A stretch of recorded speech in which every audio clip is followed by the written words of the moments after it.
All right.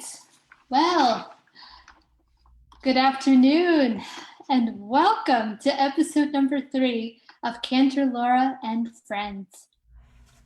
It is written in Pirkei Avot, the chapters of our fathers. Aseh lecha rav, ukenel lecha chaver. Acquire for yourself a teacher, and you have acquired a friend. I'm going to be honest, truer words have never been spoken. And today, it is my honor to have as my guest my teacher and friend, Cantor Ellen Tillum. Cantor Tillum, my first mentor in the cantorate, has seen and guided me on my journey. She was there officiating my bat mitzvah.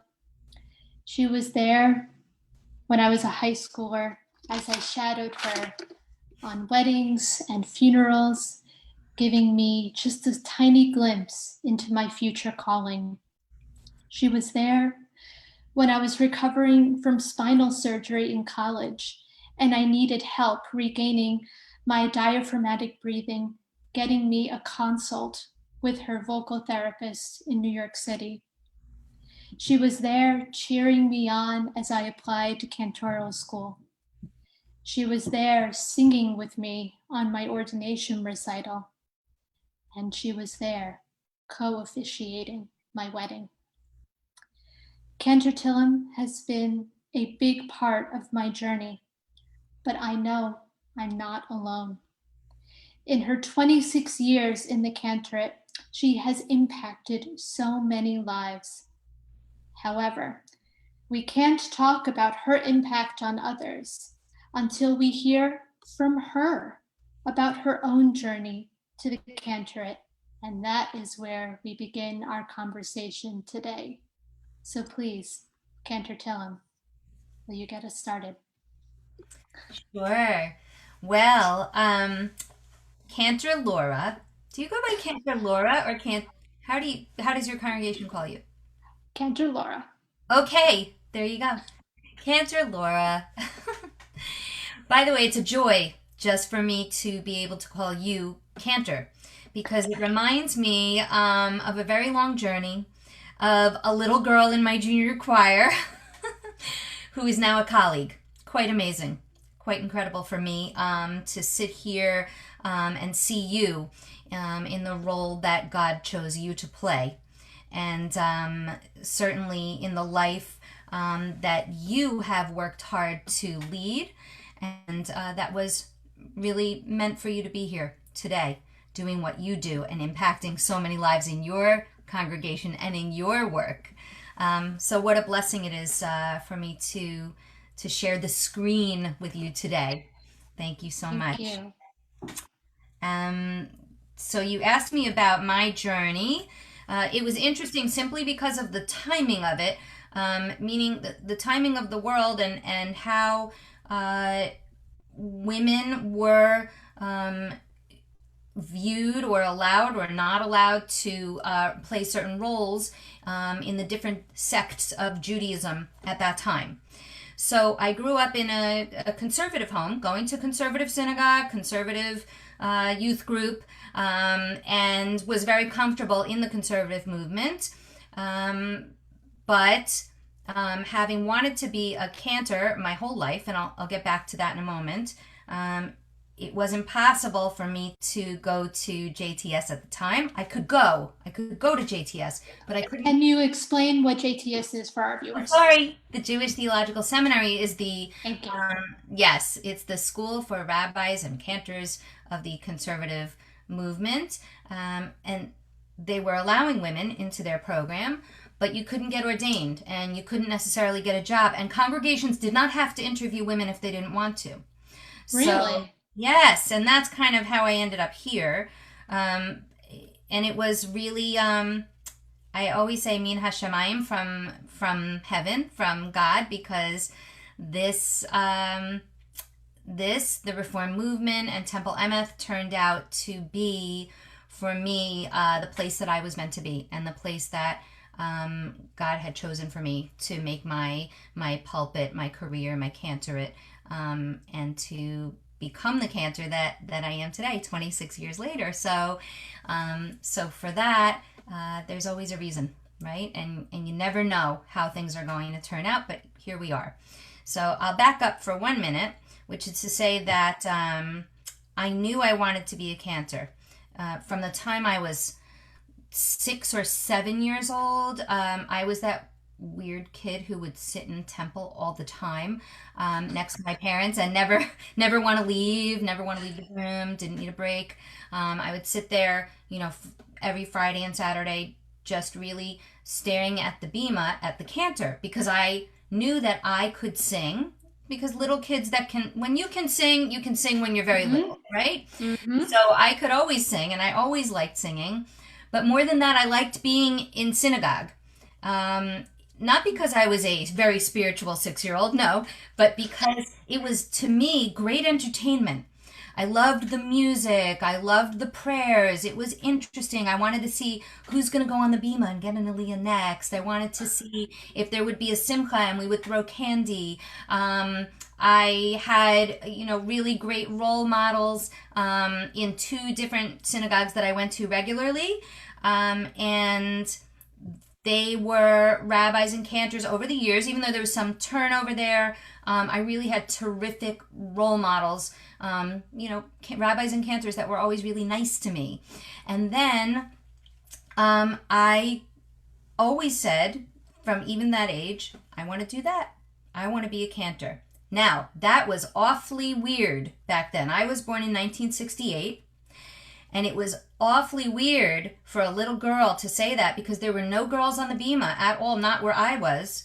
I only went to conservative and Orthodox synagogue. There were no women on the bima, not until I was about 14. 13, 14, the conservative movement. They would allow you to have a bat mitzvah, but they wouldn't call women up for an aliyah, not at the synagogue I grew up at. So it was like a whole, kind of time of change in that way. And so I said, I want to be a cantor. And my parents were amazing. My parents said, okay. And what they would do is take me to synagogue more and get me voice lessons. And this is as I was growing older. They made sure to teach me plenty of Jewish music. My family was always musical. My father, my uncle, all played instruments and had a band at one point. And we would always be singing Jewish music around the house, and we would go to tons of concerts of Israeli music and Yiddish music. So, and my family really liked chazanis, traditional cantorial music. So I kind of grew up on it, and so to me it wasn't far-fetched. I knew how to sing it, so it wasn't so weird for me to say, I want to do this and I want to sing this music. The piece that I missed as a child was, oh, women don't do that or can't do that. It never occurred to me, and my parents really didn't give it time to sink in. They decided, you can do whatever you want, and they gave me that background. And the minute women cantors started to appear on the scene very early on, my father would find them and take me to hear them. So that was like really a long time ago. So I would go to these synagogues and hear these women cantors, albeit periodically. They weren't anywhere near where I lived, but he would schlep me around finding women cantors, which there were, all of, 3 or 4 or 5 of, Yeah. in the whole tri-state area. So, but he wanted to influence me to do that. And the funniest thing he did, my Temple Emeth audience, probably your congregational audience, will also appreciate this very funny thing. Because my clergy didn't believe that women should be cantors, as soon as it was available, he found a Reform synagogue and he took me to a Reform rabbi so that the Reform rabbi could tell me that I wasn't weird, that this can happen, that it's okay. That's fantastic. Having never stepped foot in a Reform synagogue, my dad found a Reform rabbi and told him that, I have this kid This is what she wants to do. So so that was pretty funny and pretty on his part very forward thinking. Very forward. Absolutely. Right. So the other thing that really influenced me was that my family, some of you will get this. Laura, you will not get this. I mean, Cantor, Laura, sorry. You will not It's get this. okay. Some people will. We were one of those families that went up to the mountains for the holidays. We would go up for Rosh Hashanah and Yom Kippur. Every year, we'd pack up our entire family, aunts and uncles and grandparents, and we would go up to the Catskills, either the Raleigh, then the Raleigh partially closed. We went to Kutcher's, and we would go there for Rosh Hashanah, come home, repack, and go back up for Yom Kippur every year from the day I was born. And what was significant about that was that those hotels in the Catskills would hire the best chazanim, the best cantors that they could find. I mean, really, really good, beautiful music and choirs to sing with them. And oh, did I love it. And I would sit in synagogue for hours and hours and hours on the high holy days. And my brother and my cousins would go out and play, but all I wanted to do was listen to this music. So, fast forward, my intention was to graduate high school and go to cantorial school because at that time it was an undergraduate program and you could do that. But just as I was about to, I mean, graduate high school, I'm sorry, graduate college and go to cantorial school. Just as I was about to do that, it changed to a graduate program. And so, Cantor Laura, now you're going to catch up with me. The University of Hartford Yay! invented a program for me called a pre-cantorial major. It wasn't a real program. They made it up for me. It was voice and Jewish studies. So you were majoring in Yes. voice and minoring in Jewish studies, and I studied off campus with a cantor to fill in the blanks because they didn't have that program. And Hmm. then I ended up after that going to HUC from there. So it was Yes. like a pretty amazing, like all of the timing had to line up just right. I mean, and the college had to hear that I really, really wanted to do this and I was willing to work hard to have this invented double major. So, Exactly. right. And for our audience, it should be noted that since Cantor Tillum developed the program, there have only been two graduates of said program, and I happen to be one of them. Yay! So I also didn't know as I a was fellow, inventing it for someone else. I was not trying to be a trailblazer. I just wanted to get the job done. and you did. So, Certainly did. yeah, so then thank God I ended up going to HUC, Hebrew Union College for the audience. The Thank Hebrew you. Union College is the seminary of the Reform movement. If you have a Reform rabbi or cantor, they graduated from there. The difference was for me, I still was holding on to conservative Judaism, and I said, I'm going to graduate here, and then by then I'm going to be a conservative cantor. I'll just get a conservative pulpit. That was my plan. But man plans and God laughs. Oh And yes. so what I ended up doing was applying only to Reform synagogues that were not, the technical term is high church, not high church. So you can kind of imagine what high church means. Reform synagogues that were willing to let me be the cantor I wanted to be, which was singing a little bit more traditional music, right? They weren't looking for only, um, you know, Lewandowski and Zalter and these classic German composers. They were looking for a little more of what I really wanted to do, and they were willing to go on that journey with me. So that was really interesting to me, and I had a lot of incredible mentors and teachers at HUC that also Yes. allowed me to kind of be me and kind of do that traditional cantorial music that I wanted to do. Along those lines, I want to tell a story. When Cantor Tillum came back to Hebrew Union College to sing on my ordination recital, she went downstairs. We have like a lounge hangout area. It also happens to contain the practice rooms for the cantors. And she ended up singing, I think it was with Hazan, was it Mendelssohn? in one of the practice rooms, and you could hear her singing this, music all the way up on the fifth floor. I mean, unfortunately, we're not going to be able to get to hear you sing today, but just trust me. Cantor Tillum has a voice that is unbelievable. And as you were sitting here telling us stories of how you sat there enthralled as a young congregant, as a child, I felt the same way hearing you. My own memories of hearing you my entire life came back to me. And so that is just Do you usually cry on this program? Because that's what I'm doing no, right now. no, I didn't know that it would be no, this. Okay. no. That was beautiful. Um, Thank you. Thanks, but Laura, yeah, for sharing that. Wow. And um, I've had the joy and the pleasure of hearing your voice grow up. I mean, when I say I heard you as an 8-year old, and then over the years, hearing this voice develop and, with such depth and such maturity and such strength. And please, please, I don't mean to be at all condescending.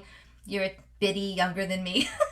So that's kind of how it comes out. Like, I'm your clergy mom or whatever. But sorry, Susan.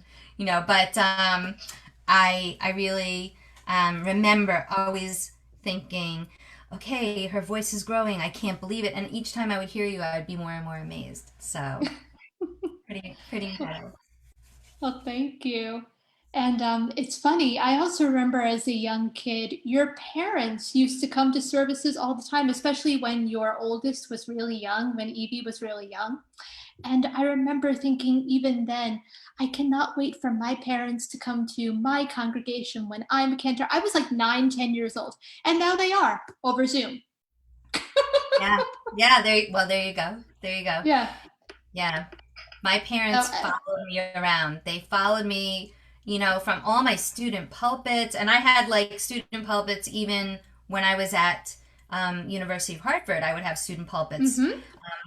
I would answer these ads looking for a cantor for the holidays, so I had a lot of Yep. practice at that point, and they would schlep around after me, and my parents. Now I don't know how your parents act when you sing, but my parents when I sing, they sit in the congregation, and every time I go to hit a high note, they go like, "I hope she can do this." It's really Yes. distracting. I can't And look then at my mom. right after I sing like a really good high note, my dad will always look at me because it's our family's jokey and sarcastic, and he'll go hmm, like this. Oh, It's so funny, and I'm trying not to laugh like while I'm singing. So yeah, of course. I mean, well, that's what parents are there for. there you go. So, well, I guess on to the next question. So, as you said, as a cantor, you've been in the field for 26 years. What lessons do you hope to pass on to the next generation? Um, well, because of your, initial statement about mentoring kids that have grown up to become cantors, rabbis, educators, Jewish professionals, I would say that the number one and first thing is that you have to connect with, and I'll talk about kids first, with each child on an individual and unique level, right? The kids come in, some of them come to junior choir jumping all over the place. Some come into junior choir or religious school and they can't sit there or they're shy. I've had parents come up to me saying, my child is, too shy to sing in the choir or can't read or so your job then as the cantor is to think to yourself, how can I make this better for this kid who needs, help in a unique way? So over the years, I learned to, take those kids that feel too shy to sing, but you can tell they really want to sing, and put them behind a really tall kid. So nobody at all is going to look at them ever until they're ready, kind of make it on their terms. So Mm-hmm. let that child then, hide behind a tall kid for, 6 months if it takes. They never have to have a solo. And the next thing you know, those kids are always standing up in front and ready to take the next solo. And that's really a gift to me after I kind of figured out what it is that they need or those kids that seem to not be able to sit still, you know what? Great. They're expressing themselves. They're in the room. They're hearing music. They're connecting with the music. And those are the first kids that will remember that song and come to me years later and say, oh, remember when we sang this great song? Because they were listening. They may not have been sitting still, but they were listening. And so it's Yes, yes. important to meet them where they are, to not, look for that cookie cutter education, neither in religious school nor in choir, and certainly not in bar mitzvah lessons. Every kid is their own child. They have to learn at their own level, at their own pace, and confidence, confidence, confidence. Constantly, I'm constantly telling them, only be the best Laura you can be. Don't be your sister, your friend. Just be the best that you can be for you. When you get on the bima, the goal is for you to feel great. I did my best. This was a great experience. And if that means that they do, 3 aliyahs instead of 4 aliyahs or whatever that is, terrific. If that means they're reading transliteration the whole time, fine. Whatever gives them the confidence to get up there, because, and maybe this has happened to you, Cantor Laura, how many times do you make the mistake of telling the person on an airplane next to you what you do for a living? And then I learned to say I'm a preschool teacher, but but many times I've heard these stories when as soon as someone hears what I do, I get a story of, my Cantor was so mean to me at my bar mitzvah Oh, lessons, and I never went back. You never went back. Ugh, I hate to hear that. You have to go back. So I always remember that. Every child that walks in my office, I remember, don't ever let that be the kid that says, I didn't have a good experience at Temple and I didn't go back. That's a shame. And guess what? It's completely avoidable. Completely avoidable. absolutely. So, very important to meet each child where they are. And guess what? The same thing goes for grown-ups. Members of the congregation, they're individuals. You can't treat same thing. There's no cookie cutter of how each individual person is going to respond in a spiritual sense. Everybody has their own spiritual journey, and that varies week to week and day to day. And the way that I handle that, or that I've taught myself, and it's Laura, it is much harder these days on Zoom. Much harder. I'm getting better at it. But in the world of the real Bima, I always look out in the congregation and kind of take a mental note of what I'm dealing with tonight. This one lost their mother, this one their kid graduated, this one is struggling with, something very personal in their life. I look around the room and I sense kind of, what do we have here? What's the package I'm getting this Shabbat? And then I often will adjust music as I'm doing it. When I came to Temple Emeth, we had a program every week, and I nixed that because it didn't allow me to really kind of meet everybody in the place that they are that week. So that's really, really important, is to know what people are feeling when you walk in the room. And you can't do that if you don't have longevity somewhere. And it doesn't have to be 26 years, but once you've been there a little while, you can sense what people are going through. People come to you with their challenges and their joys, and that's your job, is to get out there and see who's there, what do they need. Go up to them before the service, put your hand on them, well, you can't do that anymore. Like, that's another story, Laura. That's a whole other discussion for another time. But or to be able to go up and say to somebody, I know you're in pain tonight, and so when I sing this, make sure you're with me, like really stare them down, but in a nice way. No, So, I can give you an example of when you did that. I mentioned in my intro about my spinal surgery. It was like the Friday night right before the surgery, and I was really feeling sad because my parents, were telling me you need to come to services, it'll make you feel better, but I couldn't sing. I physically couldn't. And there's nothing worse for an aspiring cantor than being in services and not being able to sing. You saw me. You walked right up to me and said, I am so glad you're here tonight. I am introducing a new prayer for healing, and this is for you. And it was Leon Scher's Heal Us Now, which I heard you sing this piece, and it was the first moment where I was able to cry. I was able to acknowledge my own pain, acknowledge what I was going through, and just wept. And it was so cathartic. It was so healing. And then, as soon as I recovered and I was able to sing again, I went to my teachers at heart and said, I need to find the sheet music for this. I need to sing this. And luckily enough, one of my teachers, because like you said, part of the program is working with a cantor. So the cantor I worked with up there, Hassan Sandy Cohen, reached out to Leon and told him my story. And he wrote back saying, absolutely, she can sing it. She can sing it whenever she wants. And emailed me the sheet music. Wow. So what you just said could not be further from the truth. Um, Time is weird, Cantor Laura. I don't remember that. I don't remember doing that. But when you practice it all the time, like you're doing right now with your congregation, you do it. It's on autopilot. You do just automatically sense that and be able to connect with those people. So I'm glad that I did that for you. I wish I remembered it, but I'm glad that I did. So thank God. Well, think about it. It was over 10 years ago. So it's totally okay.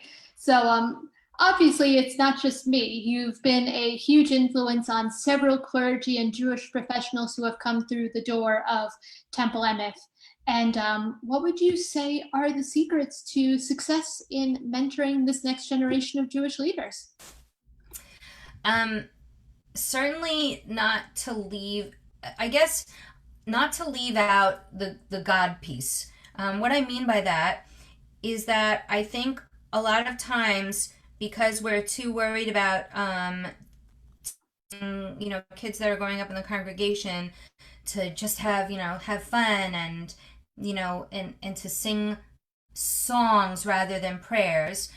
Sometimes we miss the God piece, and the God piece though is what's going to keep them connected, and that means that even kids, especially even kids in elementary school, but especially as they're getting older, those kids that really are starting to think about a career, it's super important to remind them that their journey is their own, that it will happen in the right time and the right place, that's meant for them. And sometimes that's hard to remember and hard to realize. And kids, especially in that high school college age, are sometimes struggling with what they want to do or how they want to connect. So reminding them of that piece, that it will happen in the right time, that everything will come together as it's meant to, that's really important. Absolutely. And finally, obviously, as you mentioned a little earlier, these are unprecedented times of COVID-19. Obviously, Zoom does not have the same effect as being on the Bema and being able to connect with your congregation on a personal level. However, I know there are ways that you are using your many skills and talents to help your Jewish community and the larger community of Teaneck to cope and process this. And I'm wondering if you could tell us a little bit about that. Sure. Um, so the first thing that I did when we were, when we first shut down the synagogues, when things started getting to that point, it's still hard to put in perspective, right? Because it's still pretty fresh. It's still pretty fresh for Yes. everybody. Yeah, we're not open yet. We're still We're doing not this. right. It's hard to really put in perspective. It feels like 100 years ago, and it feels like yesterday. Yes. Um, and it's still very painful for so many, certainly for clergy, but certainly who can't, like I just said before, and I would go over and touch someone, and oops, now we're learning not to touch people. It makes no sense from a pastoral perspective. Um, but the first thing I did was send out a couple of letters and a couple of songs to my congregation of comfort and remind them that we were together in spirit, which we were. And it was so new then, and we were all just beginning to navigate all of this, having no idea, obviously, what it would be now at the almost the end of June. So in that process, um, that need that my congregation has for pastoral and spiritual care has quadrupled. So as much as I was always connecting with congregants on a pastoral level because I always loved doing that. That's another story. The singing is almost secondary to me because I truly enjoy the pastoral work and feel that that's like my calling in a way. That has been the biggest thing is that I tried initially and continue to call congregants maybe 15 or 20 a week, trying to get to everybody because Yep. people need to know that temple is still there, that Yes. we're still there, that you know their clergy still loves them and is thinking about them, and it's really really important to make those connections, much more important than it ever was, and people are much more in need of that at this point because I do a lot of grief counseling, and what I found is that it's all grief counseling. Everybody's Yes. grieving something. Everybody's grieving, the loss of someone they loved and knew, um, or the loss of life, the loss of what was going to happen next, the loss of a graduation, a wedding, a trip, seeing their grandchildren, being able to hold their new grandchild, um, being able to see their children. It's all grief.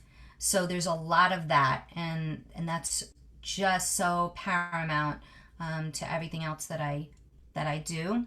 And I began this class to kind of support that. About, I think it was 6 weeks ago, that I began the class called Strength and Spirit with Cantor.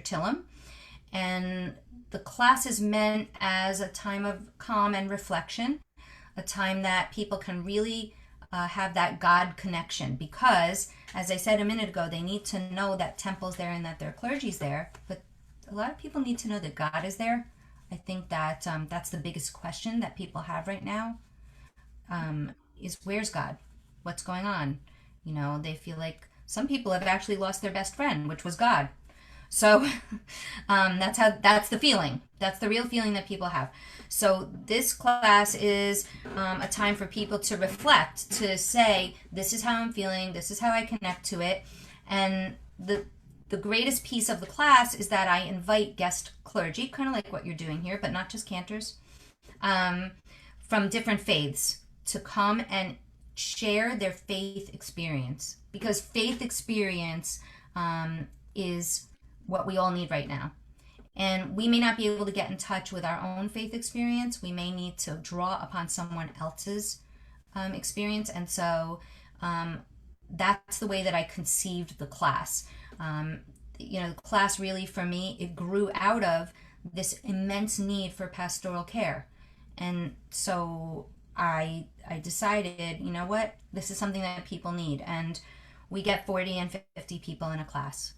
It's Wow. really, yeah, because people need that, and things people share is amazing. Like, the a guest clergy will come on for about 15 minutes, share a psalm, share a prayer, and then connect it a little bit to where we are today. What's this all about? What's happening?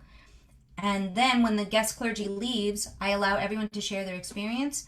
My congregants are amazing. They have so many beautiful things to share, and everyone is learning off of one another, gleaning power from the other one's faith experience. It's quite amazing.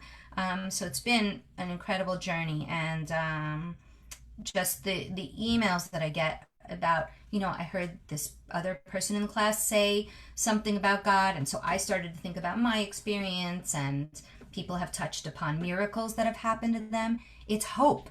It's hope and strength, and just what people really, really are crying out for right now. So, Absolutely. That is absolutely beautiful. I'm sure that your community is grateful for that opportunity to have you lead such an important discussion and to be able to help people as we all journey through this new reality. And of course, I can't let you go without wishing you and your entire family a hearty mazel tov on your oldest daughter, Evie. She's getting married. Is it this weekend? July 2nd. July Very 2nd. Her soon. Ufra is this weekend.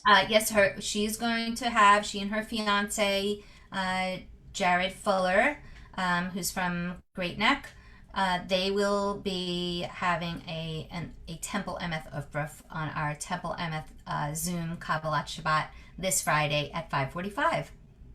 That's beautiful. So again, Mazel Tov, and she wrote a beautiful essay on getting married during Oh, this you saw time of it. COVID. Nice. Oh, Good. I did, Yeah. yes. Yeah. And just even during these unprecedented times, we are still able to connect. We are still able to have life cycle events and simchas, and beautiful things are still happening.